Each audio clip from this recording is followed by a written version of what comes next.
నమస్తే. Welcome to Telugu popular network. నేను సిరి.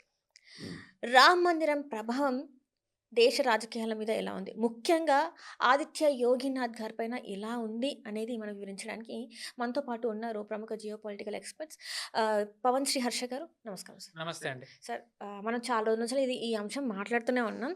రామ్ మందిర్ గురించి మాట్లాడుతున్నాం, ఆదిత్య యోగినాథ్ గారి గురించి కూడా మాట్లాడుతున్నాం. కానీ ఇప్పుడు చర్చ అయితే బాగా గట్టిగా అయింది.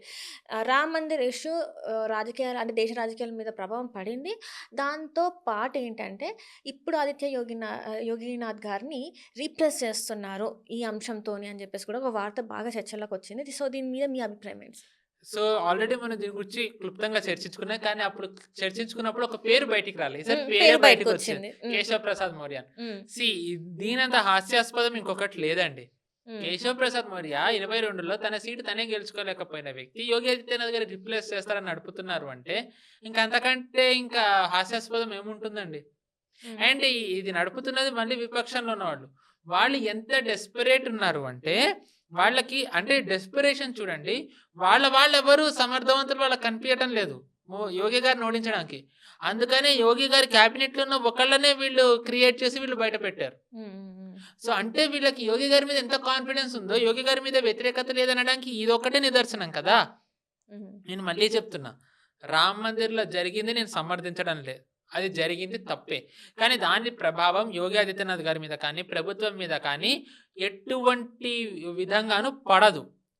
ఎందుకు అంటే అవతల ఎవరైతే ప్రశ్నిస్తున్నారో వాళ్ళ క్రెడిబిలిటీ వచ్చేసరికి యోగి ఆదిత్యనాథ్ గారిది ఎలివేట్ అవుతుంది. ఉమ్, ఎందుకంటే యోగి ఆదిత్యనాథ్ గారు ఫస్ట్ నుంచి ధర్మం వైపు ఉన్నారు. ఆయన ఒక సాధువు, ఒక సంత్. ఆయన రాజకీయాల్లోకి వచ్చి రాజకీయ నాయకుడు అయ్యి ఎంపీ అయ్యి ముఖ్యమంత్రి అయ్యే ముందర ఆయన ఒక సాధువు, గోరఖనాథ్ పీఠానికి అధిపతి, ఆయన పీఠాధిపతి. సో ఆయనకు ఆ క్రెడిబిలిటీ ఇంపార్టెంట్. ఐ మీన్ ఆయనకి దిస్ ఇస్ ఆయనకి అది ఒక అడిషనల్ అడ్వాంటేజ్ ఆయనకి.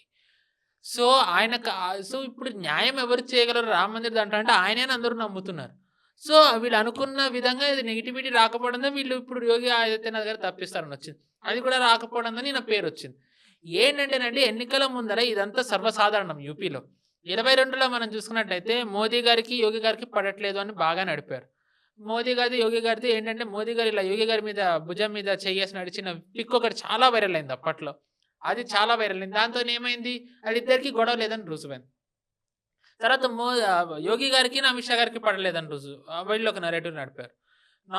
ఆయన నామినేషన్ వేసే టైంకి ఎమ్మెల్యేగా ఎవరు వెళ్ళారు ఆయనతో పాటు? అమిత్ షా గారు వెళ్ళారు. అంటే ఇక ఎంతకాలం వీళ్ళు కూడా ప్రూవ్ చేసుకుంటూ కూర్చోవాలి. వీళ్ళు అంటే మోదీ గారికి అమిత్ షా గారికి యోగి గారు సపోర్ట్ చేయాలి. ఫస్ట్ థింగ్ ఏంటంటే మోదీ గారు నెక్స్ట్ జనరేషన్ లీడర్స్ని తయారు చేస్తున్నారండి. దాంట్లో చాలా మంది ఉన్నారు. ఇప్పుడు సువేంద్ర అధికారి గారు వచ్చారు కొత్తగా, అస్సాంలో హిమంత బిశ్వ శర్మ గారు వచ్చారు, మధ్యప్రదేశ్లో భజన్లాల్ శర్మ గారు వచ్చారు, కర్ణాటకలో తేజస్వి సూర్య రెడీ అవుతున్నారు, వర్క్ ఇన్ ప్రోగ్రెస్ అది. మహారాష్ట్రలో దేవేంద్ర ఫడ్నవీస్ ఉండనే ఉన్నారు. గుజరాత్లో హర్ష సంఘవి అని ఆయన వచ్చారు. కానీ వీళ్ళందరికీ ఒక రకంగా టాప్లో ఉన్నది ఎవరు అంటే నిస్సందేహంగా నిర్మోహమాటంగా అందరూ చెప్పే పేరు యోగి ఆదిత్యనాథ్. అన్డౌటెడ్లీ ఆయన మోదీ గారి తర్వాత ఆ రేంజ్ చరిష్మా ఉన్న ఆయన యోగి గారే. నేను అమిత్ షా గారిని ఎందుకు అనట్లేదు అంటే అమిత్ షా గారు ప్రధానమంత్రి అభ్యర్థి కాదు. ఆయన ఏంటంటే బిహైండ్ ద సీన్స్ పర్సన్. నేను అనేది ప్రధానమంత్రి అవ్వగలిగే స్థాయి ఉన్న వాళ్ళ గురించి నేను మాట్లాడుతున్నా. ఇప్పుడు అంటే అఫ్ కోర్స్ ఫడ్నవీస్ వీళ్ళందరూ అవుతారని కాదు, బట్ నెక్స్ట్ జనరేషన్ లీడర్స్ వీళ్ళందరూ వస్తారు. బట్ మోదీ గారి వారసుడు అంటే అందరికీ వచ్చే పేరు ఖచ్చితంగా యోగి ఆదిత్యనాథ్ గారిదే. ఎందుకంటే ఆయన చేసిన అభివృద్ధి కానీ, ఆయన మాట తీరు కానీ, ఆయన దేనికోసం, ఆయన సిద్ధాంతం కానీ, హిందుత్వ కోసం ఆయన మాట్లాడేది కానీ, ముఖ్యమంత్రి కానీ చేసిన అభివృద్ధి కానీ, వీటన్నిటి వల్ల ఆయన ఏంటంటే చూస్తారు. ఓ పక్కన ఆయనదే ప్రొఫైల్ ఇలా బిల్డ్ అవుతూ ఉంటే, అండ్ ఆయన ప్రొఫైల్ కేవలం ఉత్తరప్రదేశ్కే పరిమితం అవ్వకుండా మొత్తం వేరే వేరే రాష్ట్రాలకు పాకింది. హర్యానాలో అంటే జనరల్ ఎలక్షన్స్ అయిన 2 నెలల్లో హర్యానాలో ఎలక్షన్స్ ఉన్నాయి. ఒక రకంగా జనరల్ ఎలక్షన్స్ బీజేపీకి ఒక పెద్ద గట్టి దెబ్బే. మొరాల్ చాలా లోలో ఉంది. సుడిగాలి పర్యటనలు చేసే మోదీ గారు కూడా అప్పుడు 2-3 పర్యటనలే చేశారు. హర్యానా గెలిపించే బాధ్యత యోగి ఆదిత్యనాథ్ గారు భుజాన్ని వేసుకున్నారు. యోగి ఆదిత్యనాథ్ గారు తిరిగారు, ఆయన ఎక్కువ ప్రచారం చేశారు. మనం చూసాం అంతిమంగా ఏమైందో. అంతేకాకుండా యోగి ఆదిత్యనాథ్ గారు బటేంగేతో కటేంగే అన్న నినాదం అది మొత్తం ఆల్మోస్ట్ ఎవ్రీ రాష్ట్రానికి పాకింది.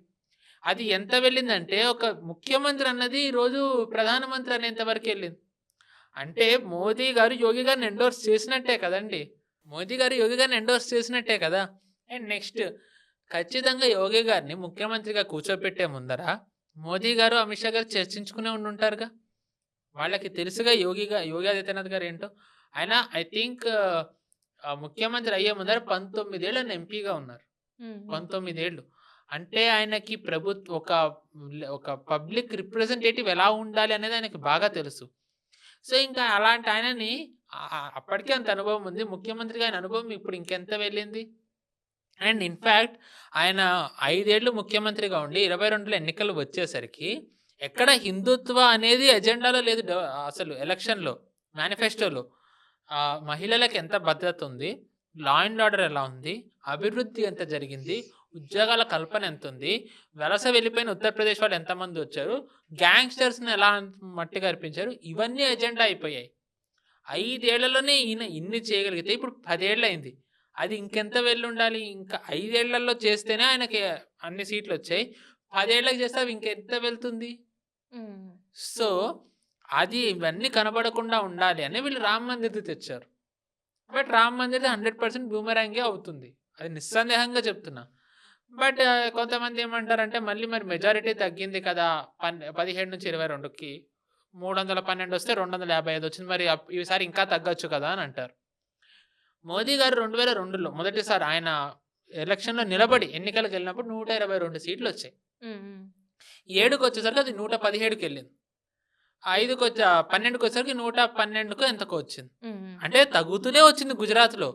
ఆయనది పెరిగింది ఎప్పుడూ లేదు ఆయన దాంట్లో. కానీ మోదీ గారి గ్రాఫ్ ఏమన్నా తగ్గిందా? మోదీ గారి సామర్థ్యం తగ్గినట్టా? అమిత్ షా గారి నేతృత్వం తగ్గినట్టా? సీట్లు తగ్గినా జాతీయ స్థాయిలో వాళ్ళది క్రేజ్ ఇలాగే వెళ్ళింది గదా! హ్మ్. హ్మ్. సో, సీట్లు ఎంత తగ్గాయనేది మీరు ఆధిక్యం ఉండాలి. నేను ఖచ్చితంగా అదంటా. సో, సీటు తగ్గినంత మాత్రాన ఆ నేత పాపులారిటీ తగ్గినట్టు కాదండి. బుందేల్‌ఖండ్ లాంటి రీజియన్‌లో వీళ్ళు కొంతమంది అభ్యర్థులను నిలబెట్టడం ఇలాంటి కొన్ని తప్పులు జరగడం వల్ల వీళ్ళకి సీట్లు తగ్గాయి. సో, ఐ డోంట్ నో ఈసారి ఎన్ని సీట్లొస్తాయి అనేది చెప్పడం కష్టం. కానీ ఆధిక్యం అయితే ఖచ్చితంగా వస్తుంది బీజేపీకి. హ్మ్. యోగి గారు మళ్ళీ ముఖ్యమంత్రి అవుతారు. నేను గతంలో చెప్పినట్టుగా ఆయన ముఖ్యమంత్రి అవ్వకుండా ఉండే సూచన కనిపిస్తే కేంద్ర మంత్రి అవుతారు తప్ప, ఆయనని ముఖ్యమంత్రి పదవి నుంచి ఎవ్వరు తీయరు. హ్మ్. ముఖ్యంగా మోదీ గారు కానీ, అమిత్ షా గారు కానీ ఆయనని ముఖ్యమంత్రి పదవి నుంచి జరపరు. జరిపితే ఆయన కేంద్రానికి తీసుకెళ్ళి ఏకుమేకై కూర్చునే పదవికే ఇస్తారు తప్ప, ఇంకా ఎటువంటి తగ్గించి, రాజకీయంగా ఆయనను బలహీనపరిచి, ఆయన రాజకీయ జీవితానికి స్వస్తి పలికించే ఎటువంటి చర్యలు వాళ్ళు చేయరు. చేసేవాళ్ళని వాళ్ళు సహించరు కూడా. హ్మ్. అంటే ఇక్కడ రామ్ మందిర్ ఇష్యూ వచ్చి ఎప్పుడైతే ఇష్యూ జరిగిందో, ఆ ఇష్యూ తర్వాత చాలా వరకేంటంటే ఇంక అయిపోయింది. ఇంక ఇక ఈ ఏదైతే ఇన్సిడెంట్ ఉందో దీంతోని ఇంక చెక్ పెట్టేయాల్సిన పరిస్థితొచ్చింది బీజేపీకి. ఎందుకంటే ఆహ్, ఆదిత్య యోగినాథ్ గారు ఒక్కరే మాత్రమే అక్కడ పోరాడుతున్నారు. ఇంకా పార్టీకి సంబంధించిన వాళ్ళు ఎవరైతే ముఖ్యులున్నారో వాళ్ళసలు దీని గురించి మాట్లాడట్లేదు. మాట్లాడడానికి గూడా ఇష్టపడట్లేదు అని జెప్పేసి వినిపిచ్చింది. మీరు చూస్తేనేమో ఆదిత్య యోగి గారిని తీసుకెళ్ళి కేంద్రంలో కూర్చోబెడతారని మీరంటున్నారు. ఒకవేళ ముఖ్యమంత్రిగా జరిపితే అన్నా, హ్మ్. ఖచ్చితంగా తీసుకెళ్ళి కూర్చోపెడతారని చెప్పట్లే. ఒకవేళ ముఖ్యమంత్రిగా జరిపితే ఆయన అక్కడికే తీసుకెళ్తారు. హ్మ్. ఇప్పుడు మీరన్నారు, చాలామంది బీజేపీ నుంచి మాట్లాడటం లేదని. ఒకవేళ మీరన్నదే నిజమయ్యి, ఇంత జరిగిన తర్వాత ఆయన ముఖ్యమంత్రి అభ్యర్థిగా ఆయన దాంట్లోనే ఎళ్లి గెలిస్తే, క్రెడిట్ సింగిల్ హ్యాండెడ్‌లీ ఆయనకే ఎళ్తుంది. హ్మ్. సో, అంటే ఆయనది సీల్డ్ ఇంకా ఆయన విక్టరీ సీల్డ్ అవ్వడమే కాకుండా, నెక్స్ట్ లెవెల్ ఎలివేషన్ కూడా సీల్ అయిపోయినట్టే. అంటే ఇంకా ఫిక్స్ అది. హ్మ్. ఇంత రామ్ మందిర్ వ్యతిరేకత వచ్చి, పార్టీలో యోగి గారిని సపోర్ట్ చేయకుండా బయట సమర్థించకుండా మాట్లాడినా, బీజేపీకి ఆధిక్యం వచ్చి, యోగి గారు మూడోసారి ముఖ్యమంత్రి అయితే, అది అప్పుడు క్రెడిట్ ఎవరికెళ్తుందండి? సింగిల్ హ్యాండెడ్‌లీ హ్మ్. హ్మ్. యోగి గారికెళ్తుంది. అంటే ఎలా చూసుకున్నా ఆయన విక్టరీ సీల్ అనే అందరూ నమ్ముతున్నారు. సో, నేను అదే చెప్తున్నాను కదండీ! ఇలాంటివన్నీ ఈ విపక్షాలు క్రియేట్ చేసేది. హిందూ ఓటర్స్‌ది వాళ్ళని ఒక సందేహంలో నెట్టడానికి, వాళ్ళ మనోధైర్యం దెబ్బతీయడానికి వీళ్ళు చేస్తున్నది తప్ప, నిజంగా వీళ్ళ మధ్య ఎవరికీ గొడవ ఎందుకంటే వీళ్ళందరి సిద్ధాంతం ఒకటే, వీళ్ళందరి లక్ష్యం ఒకటే. హ్మ్. హ్మ్. నేను గత ఎపిసోడ్‌లో చెప్పినట్టుగా కోల్పోయిన పూర్వ వైభవం తిరిగి తీసుకురావడం. అండ్ ముఖ్యంగా యోగి ఆదిత్యనాథ్ గారు సాధు సంత్. సో, ఆయనకి ఇంకెంతుంటుంది? సో, ఇంకా గొడవ అవ్వడానికి కారణం ఏముంది? హ్మ్. సో, అంటే ఏంటంటే యోగి గారు ఎప్పుడు కేంద్రంకెళ్ళినా వచ్చేస్తుంది అనమాట ఒక న్యూస్. అందరికి ఒక ఆశ ఉంటుంది. రాక్షస ఆశ. ఏంటంటే ఓకే. రాజీనామా అడుగుతారేమో, రాజీనామా చేయిస్తారేమోనని. హ్మ్. అలా ఉండదు. మరి ఎందుకు కేశవ్ గారి పేరు చర్చలోకొచ్చిందంటారు? విపక్షాలు క్రియేట్ ఇది చేస్తున్నాయండి. విపక్షమేనా? అంటే పార్టీలో ఉన్నవాళ్ళు ఇది కోరుకోవట్లేదంటారా? సీ ముఖ్యమంత్రి అవ్వాలని ఎవ్వరికీ ఉండదు అని నేను అనట్లేదు. ఎవ్వరికైనా ఉంటుంది ముఖ్యమంత్రి అవ్వాలని. కానీ 25,00,00,000 మంది ఆ ముఖ్యమంత్రిని నమ్మేంత స్థాయి అక్కడ యూపీలో ఎవరికుందండి?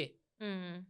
ఎవరికుంది? ఇప్పుడు మోదీ గారు 14లో గెలిచిన తర్వాత ఆయన రాజీనామా చేశాక బీజేపీ ఎంతమంది ముఖ్యమంత్రులను మార్చింది. ఒకసారి ఆనంది పటేల్ గారిని పెట్టారు. ఆవిడని తప్పించారు. దాని తర్వాత ఒకాయన విజయ్ రూపానీ గారిని పెట్టారు. ఆయన్ని తప్పించారు. ఇప్పుడు భూపేంద్ర పటేల్. అంటే ఇద్దరిని మార్చితే కానీ స్థిరమైన నేత వాళ్ళకి దొరకలే. హ్మ్. సో, వాళ్ళకి తెలుసు బాగా ఉన్న నాయకుడిని పక్కన పెడితే అది ఎంత కష్టమో రిప్లేస్ చేయడం. ఎస్పెషల్లీ యూపీ లాంటి రాష్ట్రం. 25,00,00,000 మంది ఉన్నది. Economic hub. ఒకప్పుడంతా టెర్రరిస్ట్‌ల హబ్ అది. Border region. సో, మనకి తెలిసిందే డెమోగ్రఫీ రాష్ట్రంలో ఎలాంటి వాళ్ళున్నారో. అలాంటి దాన్ని ఈరోజు సరిచేసి ఒక సరైన గాడిని తీసుకెళ్తున్న ఒక నేతని తప్పిస్తే, ఆ దుష్ప్రభావం ఆ రాష్ట్రం మీద పడకుండా దేశం మీద, పార్టీ మీద, అంతిమంగా ప్రభుత్వం మీద కూడా పడే అవకాశం ఉంటుందని వాళ్ళకి తెలీదా? హ్మ్. సో, అంత అపరిపక్వంగా రాజకీయ పరిజ్ఞానం లేకుండా ఉండే వ్యక్తులైతే వాళ్ళిద్దరూ కాదు. ఇదంతా గూడా ప్రతిపక్షంలో ఉన్న వాళ్ళు ఒక ఏమంటారు? ఒక న్యూస్‌ని ఇట్లా స్ప్రెడ్ చేస్తున్నారే తప్ప, అంతే. కానీ బీజేపీలో అలాంటి ఆలోచన లేదు. బీజేపీ అట్లాంటి బీజేపీలో అలాంటి ఆలోచన ఉన్నా దానికి అంత విలువ ఉండదు. అంతిమంగా మోదీ గారు, అమిత్ షా గారు ఎవరిని కూర్చోపెట్టాలనుకుంటే వాళ్ళే కూర్చుంటారు. వాళ్ళిద్దరూ ఖచ్చితంగా యోగి గారే ఉండాలని కోరుకుంటారు. సో, హుహు. యోగి గారే ఉంటారు. అందరూ దాన్ని సమర్థిస్తారు. నచ్చినా, నచ్చకపోయినా. ఇలా అయితే వాస్తవం లేదు. లేదు. లేదు. యోగి గారిని తప్పించడం లేదు. తప్పిస్తే ఆయన కేంద్రానికెళ్తారు. హ్మ్. ఎలివేషనే ఉంటుంది గానీ డిమోషన్ ఉండదు. ఎమోషన్ ఉండదు. 100% అది. వీళ్ళు ఇలాగే నడుపుకుంటూ కూర్చోవచ్చు. ఆయన యోగి గారు ఒక్కొక్క మెట్టు, ఒక్కొక్క మెట్టు ఎదుగుతూ వెళ్తారు. వీళ్ళు అలాగే చూస్తూ ఉంటారు. ఇదైతే తథ్యం.